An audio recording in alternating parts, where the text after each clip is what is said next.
I think this knife has received more airtime here in the Nutnfancy project than just about any other knife. And this video is just going to add to it. So ladies and gentlemen, visitors to the Nutnfancy project, TMPers around the world, my friends, give it up once again for the Kershaw 1760 Skyline. EDC perfection. Wait, not perfect, but it is a brilliant EDC design by Mr. Tommy Lukes, in-house designer at Kershaw. We met him in a SHOT Show visit. There's a video out there if you want to meet Tommy. Nice guy. Once again, a brilliant EDC design. Hall of Fame status here in the Nutnfancy project, to be sure. It's been that way a long time, specifically since 2008. Now throughout the world, I think it's coming to the end of 2012, it's EDC Hall of Famer throughout the world, the 1760 Skyline. It was not always that way. If you go back in your time machine, 2008, and look up information on the 1760, you wouldn't have seen much. I sure didn't. Maybe I missed it. It was a knife I thought that was languishing in obscurity, kind of like the Nutnfancy project back in 2008. So I got a hold of a couple 1760s, put them in my own personal EDC rotation, and I found out what an outstanding little EDC blade it was. I made a video about it, tabletop review. Did another one in 2009, redid the review, and lo and behold, it is well known throughout the world now as a truly brilliant EDC design. And it should be. It offers so much, and that gets back to my intro of why it's received so much airtime here in TMP. It's because when other manufacturers coming out proclaiming EDC greatness here and there, I'll break out to 1760 in a competitive review like I do on my tabletops, and I'll go, well, let's check it out. Let's review the 1760. 2.4 ounces, big blade for that weight, hollow ground, now made of 14C28N steel. Once upon a time it was Sandvik 13C26. Rust problems with that one. 14C28N, fine grain, takes a very cool and wicked edge. Witness this one. Here's my Dur-coated one. Oh, that thing comes out fast. Oh, look at that edge, dudes. Oh my gosh, that's sick. That's off the Edge Pro Apex. I call it the EPA. Oh, it's a good steel. It's not the best steel in the world, but it's a good steel. Big blade, lightweight, decent clip, doesn't carry super deep when you go tip up. As you can see, nowadays I'm running my Skylines tip down because it buries in the pocket better with the handle design. Medium traction G10. It's a great value, the 1760. Now, I was kidding. I said it's not a perfect design. I'm going to stick with that, and I've leveled these criticisms before. Heck, I told Tommy that when I was talking with him. It lacks gimping. The real word is jimping, of course, and you can see I did my own homemade job here. And it works great once you do that. And the pocket clip is not a loop over design. Like I said, I'd really like to see a loop over, kind of like the Knockout is running, the Kershaw Knockout, and I said as much. That's a 1760, and it is great. Great, great knife. You're going to see it more, because as I do my other reviews, lo and behold, the 1760 is going to have to come out again, because it reminds us how you can make an EDC knife with amazing cutting performance, decent strength, great value, great speed, and it won't break the bank. You know what I'm saying? The only way you can make the 1760 really better, other than those two things, loop over pocket clip, jimping, would probably be to make it stronger or in a different color. So I address this in my own version. I've seen some other colorized Skylines come out. Hey Kershaw, make time for the TMP Skyline. You know what I'm saying? Talk to Kershaw for me, dudes. Come out with a TMP Skyline. Sick colorations. So we could do that, right? How about stronger though? It is a liner lock mechanism. That means it will fail on you if you put it under extreme use. As I've said in lots of other tabletops, I always laugh when a manufacturer comes out and says, this is a folding knife, a frame lock knife, and it offers fixed blade strength. Because every one I've tested along those lines, and I haven't tested them all, no way I have time or actually interest, have failed. And so what do I say in my tabletop review? If you want a fixed blade, and you want fixed blade strength, how about you buy a fixed blade? Like the fixed blade Skyline. And that's what this review is about. Hey dudes, this is of course Nutnfancy. I've known about this knife a long time. It's been out for a while. I didn't cover it because I thought it was overpriced. There you go. Fixed blade Skyline. And it was marketed only through, I could be mistaken, but I think Cabela's. This one. So I saw it, I was checking it out, I was like, that's pretty cool, you know, a super lightweight fixed blade. I looked at the price and I was like, I don't know if I can recommend that to my TMPers, man. The good news is this, it's good and bad. It's been discontinued, no longer manufactured, so it's going to be kind of a collectible part of Kershaw history, incidentally. And through this video, you'll see you can score it for a pretty awesome price, especially if you move fast. I'm going to put that in annotation because the price is not always going to last. But if you were following the Nutnfancy project in November 2012, you got a mind-blowing deal on this blade. Let's talk about the specifics. First off, let's look at the size. So here's your 1760, and this one actually is called a 1084 fixed blade Skyline. If you look on the box right here, they actually refer to it as a Hunter 3-inch. That's just a generic classification, whatever. Okay, it's pretty much the same size as a Skyline. Check that out. That's pretty cool, huh? What do you notice right off, though? Blade thickness, Nutnfancy. Oh, you are correct. On the left is a 1760, and on my micrometer it measured 0.009 inches. On the right, 0.013 inches in thickness. They're both made of 14C28N steel, and yes, I homemade jumped that one. We'll talk about that. That is completely appropriate in my book, because if most guys are going, or gals, going for a fixed blade, they want a little bit more strength. And so it's appropriate to make it out of a thicker slab of steel, which incidentally, both these knives made in the good old USA. These are USA produced knives, and Kershaw once again proves here and there, not always, that you can be profitable with a US produced knife.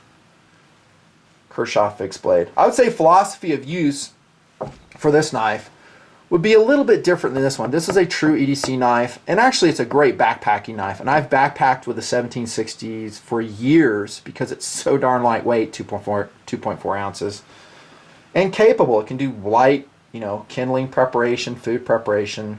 Is it the best blade shape for a camp knife? Probably not. The Junior might be a good option by Spyderco, but it's very functional and very lightweight. This one will have all of that, but I think it's going to be mostly a great pairing with your large bladed survival knife, perhaps an axe. And then you take your 1084 fixed blade Skyline with you. That's a great option because this sucker is also lightweight. It's only marginally more, or heavier I should say, than the 1760 at 2.8 ounces. Talking blade by itself with the leather sheath included. Bit heavier, 4.4 ounces, but as we will see in competitive offerings, yeah, I'm going to do it here too, that's lighter than pretty much all the other fixed blades out there. This is a great woods blade to bring with you to do all the stuff you need to do in the woods with, you know, within the design limits of a very small knife. And it's stainless, so if you're in a rainy environment, you know, snowy environment like you see me in all the time here in the Nutnfancy project, great option. Is 14C28N the best steel out there? Probably not. I'm talking rustability here, but if you take care of it, it's going to blow away for rust resistance. I don't know. Something like this. Rat 3 in 1095, reviewed in 2008. Also Hall of Fame. Awesome blade. Much heavier though. Oh my gosh. You could take along almost 3 fixed blade Skylines for the weight of that one. Philosophy of use, camp blade, absolutely. How about defensive knife? It's a off the wall one. I would say probably not. It's too small for me. I don't know if it has really awesome traction unless you do the homemade gimping job like I do. Probably not. I'm just thinking utility for this knife. Plus it doesn't have a real tactical sheath to it. Hey, if the chips are down, you can put any blade into an emergency POU, right? Totally. I'm going to say also, philosophy of use, same as this one, EDC. You know, that you put it on the back portion, probably where your, I don't know, your back hip is. Carry your fixed blade Skyline. It's there. It's easily accessible. It's going to be stronger if you need a knife that is stronger. You can't have the option of a lock failing on you. You might go that route. Keep in mind, though, it is still a hollow ground blade. That means, in my book, that the edge won't be ultimately strong, that you could make it fail under really hard use, like ranchers or something like that. You might want to look at some other options if you need a blade like that. Maybe a convex ground, Bark River. Oh yeah, by the way, you might want to pony up for the 150 plus you'll be paying for that knife. So maybe just buy a bunch of these, and when they break, just throw another one on your hip. Done. Now the holidays are coming up. I would say the last philosophy of use, I always love throwing this one in, is gift item. Awesome gift item, because check this out. Great intro for this one. Comes in orange. For now, get it while you can. I want to get like 4 more of these. I'm dead serious. They're that cool. There's the orange fixed blade Skyline, and by the way, this is my favorite color. You might be surprised.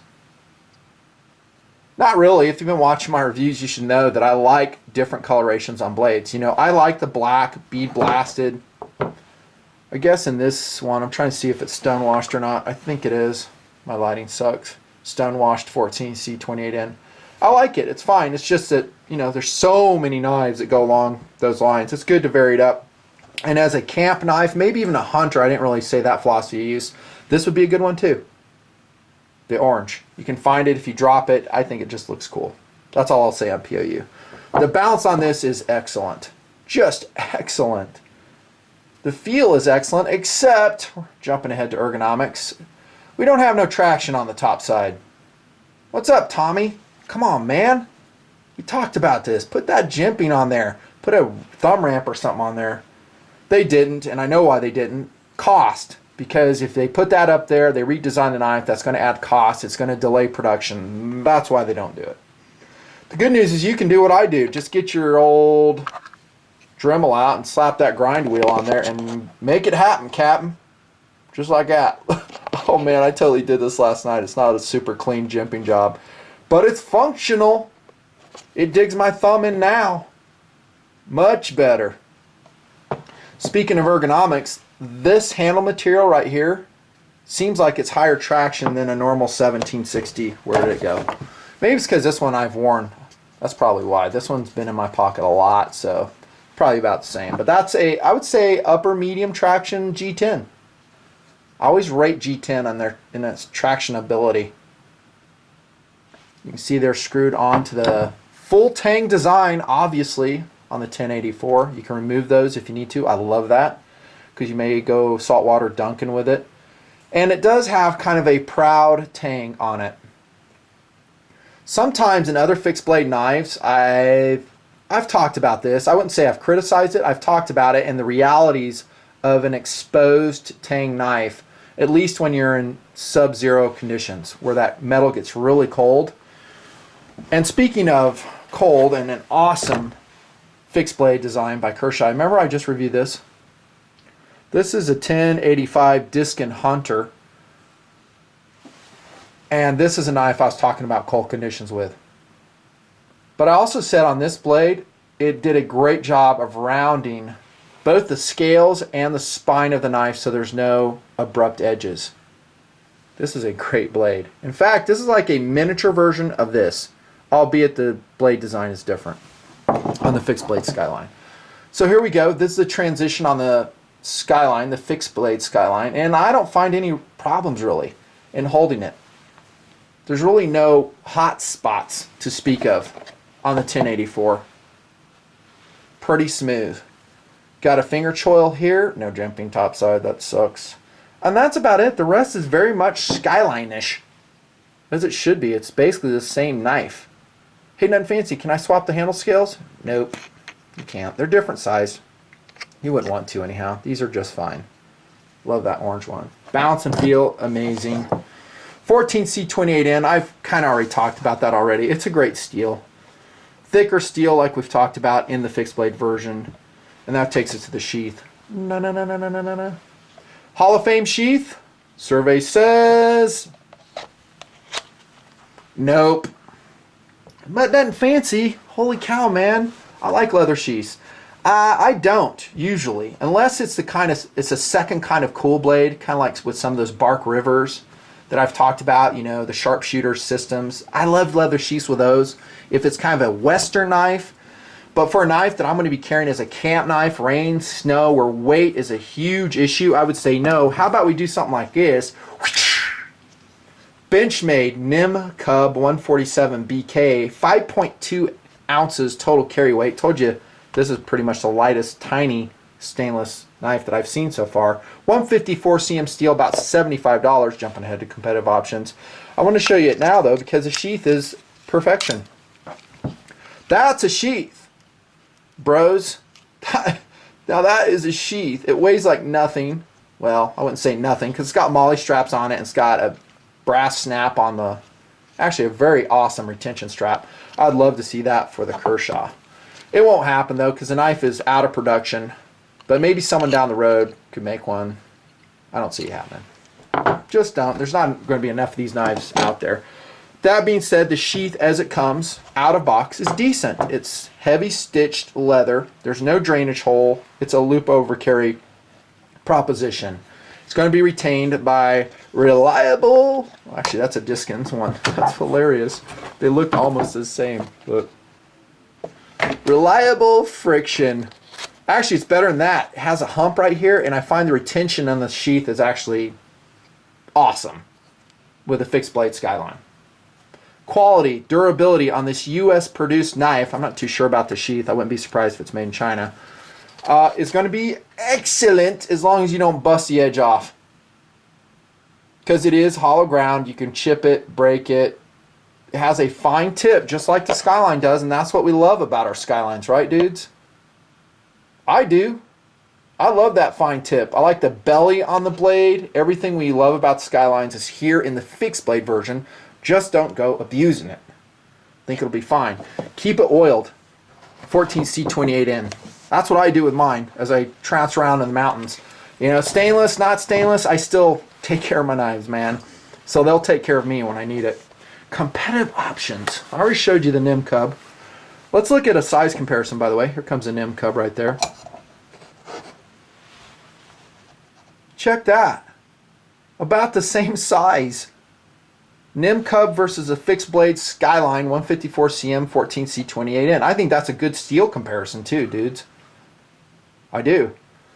This one has a ramp and jimping. They got that one right. Well done, Benchmade. I pretty much raved about this knife when it came out. It's a great soldier blade. Oh, forgot that philosophy of use, because that's what the Skyline would be as well. A soldier blade to strap onto your LBE when you need it. It's going to be stronger than a Skyline and just marginally heavier. The only thing you'll have to do is get perhaps a little bit creative of attaching this. You can do it. Probably punch a hole in there, do some 550 cord, tie it on up here. And I wouldn't carry it upside down, obviously. Nim Cub. This one's going to be a lot more expensive. Basically the same utility, though. Same exact utility. That's a competitive option. Love this knife still. It's amazing. And then previous reviews, still highly recommended, comes another Kershaw blade. This is the Antelope Hunter. What is that? The 040? No, the 840G, something like that. That's running in, it's, this is an overseas produced knife, so pure Chinese construction. Leather sheath, once upon a time made out of AS 8A. I think they're making them out of 8CR13 MOV now. Has a much broader, deeper skinning style of blade versus the Skyline. Did I even tell you the number right? Probably didn't. There it is right there. This one's AS 8A, Chinese produced. Let's take a look against the Skyline. Oh, that's a broad knife. This is still an awesome knife. Awesome overall camp knife, soldier blade, lightweight stainless wilderness knife as well. Cool. Pricing on that, I'm talking the Antelope Hunter is really cheap. Like 26 bucks. Totally worth it. I like the sheath, incidentally, more on the fixed blade Skyline than I do this. This one, not so much. I like this one better. Just because there's more steps to get the knife out. It's running past the snap. Not a big deal. How about a Mora blade? Let's run. I got two here on the table. Here comes, you've seen it before, the Mora Bushcraft Triflex. 5 ounces total carry weight. Going up against a Skyline. And then I have this one here. I forget what this is, the actual model, but that's another one. I think this is one I took on Moonscape and that we're cutting a tree down with it. Carbon steel Mora blade. They're all going to be around 5 ounces, maybe 4 to 5. Giving a good run for the money against the Skyline, both in terms of carry weight, functionality, and value, if you ask me. And by the way, they have those awesome sheaths on them. Good option. Awesome sheaths. Plastic, simple, great wood sheath. Competitive options, several Moras out there. And then, last but not least, previously reviewed, highly recommended here in TMP. Once again, a Hall of Fame fixed blade stainless knife. Say hello again, SOG Field Pup 1. This one new in package in storage here in TMP. Yep. 5.8 ounces, AUS 8 steel. This one. That's a great knife. Great handle. This one has a leather sheath. Much prefer the nylon sheath. There's some competitive options for you. Totally worth it. The money. For the Skyline. In fact, if you get it for my amazing deal that I work for you guys, I mean, mind-blowing. You want to buy more than one. Probably 2, maybe 3. Give them as gift items. Integrate them into your survival kits. It is a stainless steel, relatively strong, relatively rust-resistant, fine-edged fixed blade knife. Super light. 2.8 ounces. This, by the way, is that Kelty Trip Tease Skyline stuff, and I put it on there just to locate it. It's reflective in flashlights and stuff. You can see you do have a lanyard hole here on your fixed blade Skyline. This is a great blade, and now that the price came down just as a moment in time, if you find this video later on, you're probably going to kick yourself that you missed this deal through the Nutnfancy project. Totally worth it. Highly recommended. That's a Nutnfancy review. Out.